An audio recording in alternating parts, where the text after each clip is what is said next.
السلام عليكم ورحمة الله تعالى وبركاته. في هذا الفيديو ستتعرف على توقيت والقنوات الناقلة لقرعة كأس إفريقيا 2025. شاهد للأخير لتعرف جميع التفاصيل، ولا تنسى الاشتراك في القناة وتفعيل الجرس ليصلك كل جديد. إذا ستجرى اليوم قرعة كأس إفريقيا 2025 في العاصمة المغربية الرباط، وستنطلق القرعة بداية من الساعة 8 مساء بتوقيت السعودية، الساعة 6 بتوقيت الجزائر والمغرب وتونس، الساعة 7 بتوقيت مصر.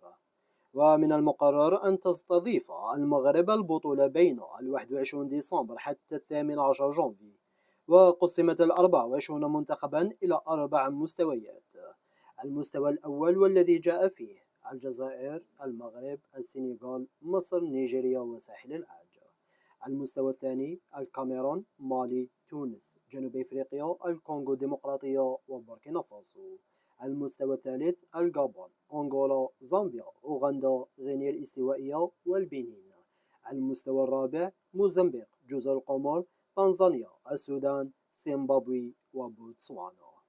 وأما بخصوص القنوات الناقلة للقرعة فهي بيان سبور الإخبارية وأوان تايم سبور المصرية، كما ستنقل على قناة الاتحاد الإفريقي على منصاتها في مواقع التواصل الاجتماعي.